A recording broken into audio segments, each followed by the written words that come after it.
Okay, I confess I'm nervous. This is a very nuanced topic, and it tends to be triggering for people. And because of that, it can be a little difficult to nuance the topic, but it really needs to be. And I'm going to give it my best shot. And you're always invited to join in on this conversation. So, I look forward to our dialogue. But here's what I want to share. I am both a former sex worker, a sex positive activist, and an incest and rape survivor. And it seems like some people can kind of hold those truths equally. But I've noticed that some people will think that I must regret my past as a sex worker, or maybe I think it came out of being sexually abused as a child. And I just think that's always kind of an interesting assumption.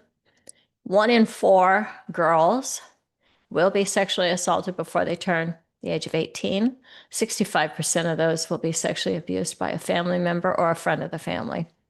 That's not sex workers, that's just people. And the statistic for boys is about 1 in 6. Some people say 1 in 10. It's still a lot of boys will be sexually abused before they hit the age of 18. So that's a huge problem. And it's interesting. I had a conversation with a friend earlier today who was talking about how children are sexual. I have always said that. One of the things that I'm well aware of is that even fetuses are masturbating in the womb. So sex is just wired into us. And it's supposed to be. And I celebrate that. I think it's wonderful. Everybody who's ever had a little boy child knows that they tend to grab their genitals. And, every boy's different. Whether or not he's going to actually masturbate and at what age and to what extent varies. Little girls, maybe a little less so, but there are documented instances of famous fetuses masturbating in the womb to the point of orgasm. How do we know they had an orgasm? Their whole body shook and they took a nap.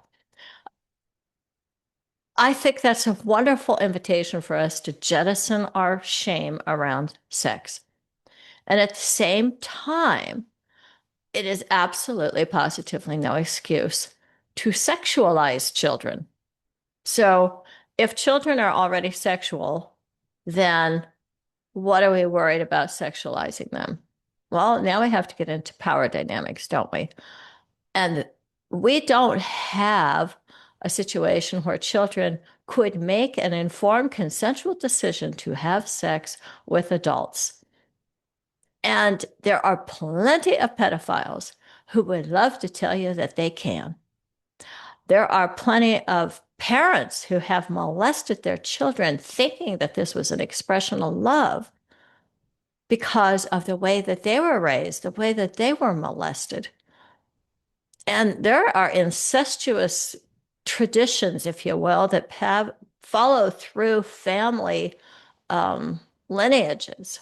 I certainly came from a family that had incest historically. My grandmother and her sister were molested by their brothers. And then my dad grew up in a home where his oldest brother was molesting all the siblings. And there were 11 children there. And he didn't just molest them, he actually brutally raped quite a few of them. Those children grew up then to molest their own children. Not all of them, some of them had a different reaction to it. I'm not saying everybody that's molested carries it forward. I was molested. I never carried it forward. But I also got into therapy and I got help and I got awareness around this horrible family legacy. I have seen firsthand the damage that adults interacting sexually with a child can create. I have family members whose entire lives have been derailed. I saw what it did to my sister after my father raped her when she was 13. It was horrible. And the side effect of that goes on for maybe forever. I like to call incest the gift that keeps on giving, and I'm don't actually consider it a gift, obviously. I'm being sarcastic. I'm just saying that I have to unpack that trauma year after year after year. And I'm really, really fortunate. I've had 40 years of recovery, 40 years of therapy. I've gone from anorgasmic, that's somebody who cannot have an orgasm, to somebody who's multiply orgasmic. And I am fully embodied and empowered around my sexuality. That's been a long, hard journey. And I don't think I stress this enough about what it takes to recover from being sexually abused as a child. So here's what I really want to say. As a sex positive person who embraces all forms of consensual adult sexual expression, when a child has an adult's sexuality foisted upon them, there is an understanding that they have to acquiesce. It's not like optional because there's a power differential between a parent and a child, or a grandparent and a child, or an aunt or an uncle and a child, or a babysitter and a child, or a teacher and a child, or a coach and a child, or a minister or a priest and a child. And that power differential is it's very destructive when you interject sex. If the power differential is such that you're guiding, protecting, and providing for that child, then it's a beautiful thing, isn't it? That's what parenting and leadership is all about. But when you bring your sexuality into it, you have taken your own selfish desires and you've put it on that child. And more likely than not, the reason that you're doing that is because you don't actually have the emotional maturity to interact with an adult in a sexual way. And I'm not saying that parents who molest their children don't have sexual relationships with adults. They obviously did, or they wouldn't have children. But the point is, they would prefer to be with somebody who is going to cater to their narcissism. My father was a narcissist. My uncle, the older one that molested and raped everybody, narcissist. These are people who have never really developed their ability to empathize with another human being. They think about themselves and their own selfish desires. And in a lot of ways, they're immature. If they have been sexually abused, and I think my father probably was, there's a part of them that has never really become an adult. And maybe they feel like children are more their equals, but they're not. They have a tremendous amount of power over that child. So, what happens when a sexual encounter occurs between a child and an adult? I could tell you from my own experience, you vacate your body. Okay? There's so much dissociation involved. You just leave. And let's say that the body experiences pleasure. I certainly know some of my family members experienced pleasure. And then that brings up a whole nother thing of did I want it? Did I encourage it? Why do I feel so conflicted? Why do I feel so violated if in fact I had an orgasm? Well, you know something, lots of rape survivors have had orgasms during the rape. So the body may do one thing while the heart and the soul is doing something else.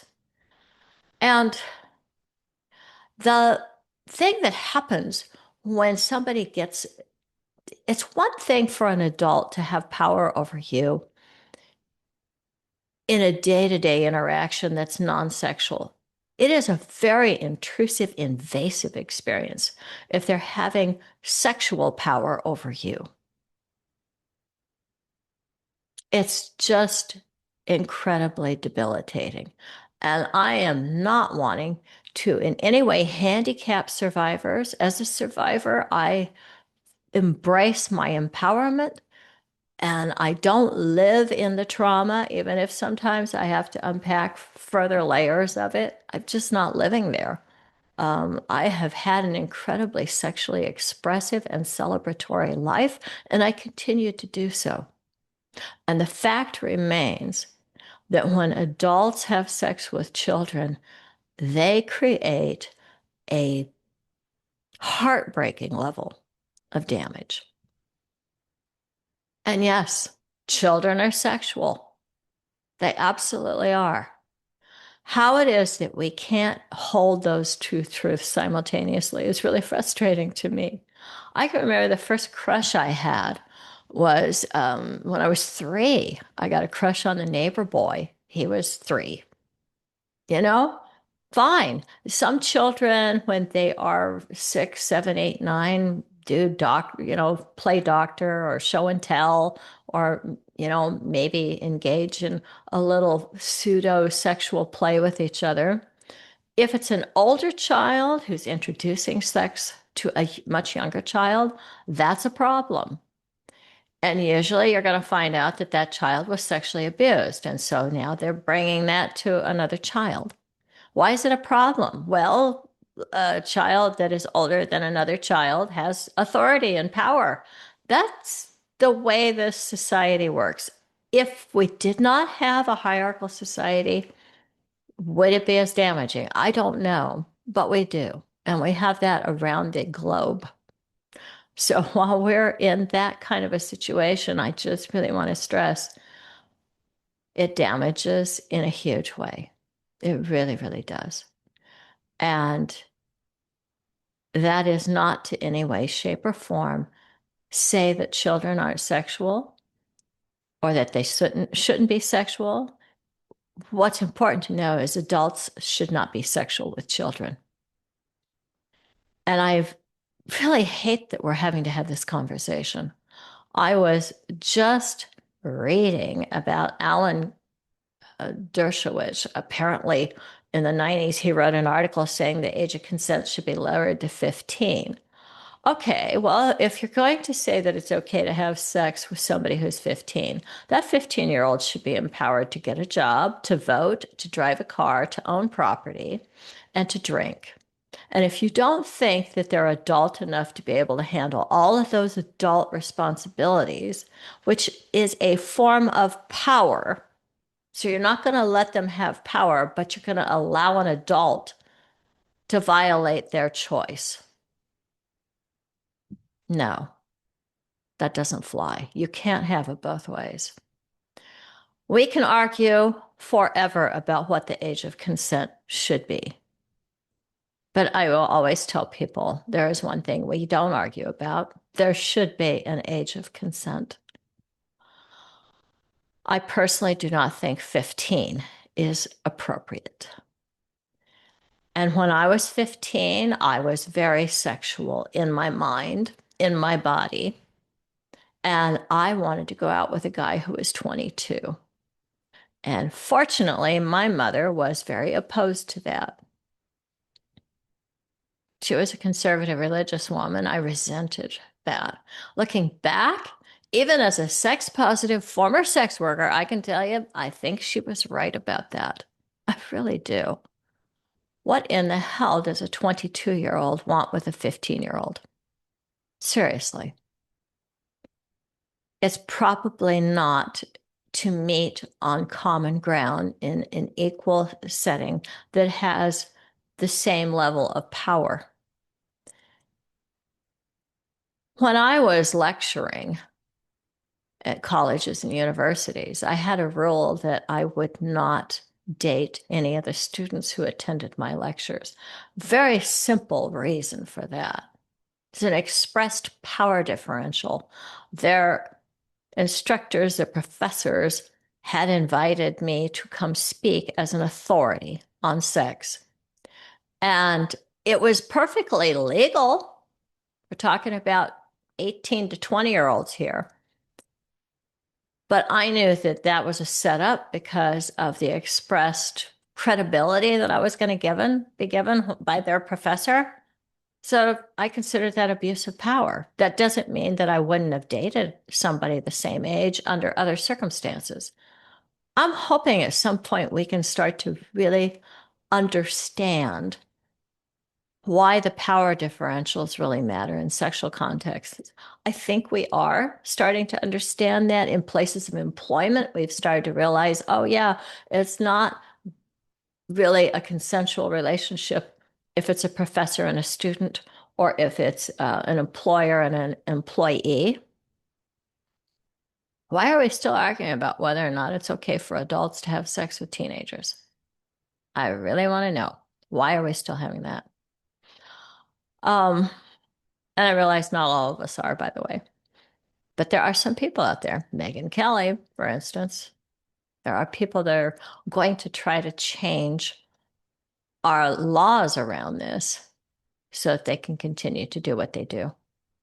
And especially, I think, as you see more and more of the names released around Jeffrey Epstein, you're going to see some people really trying to justify that. And I think Megyn Kelly's little rant about teenage adults having sex with teenagers was just a tip of the iceberg there.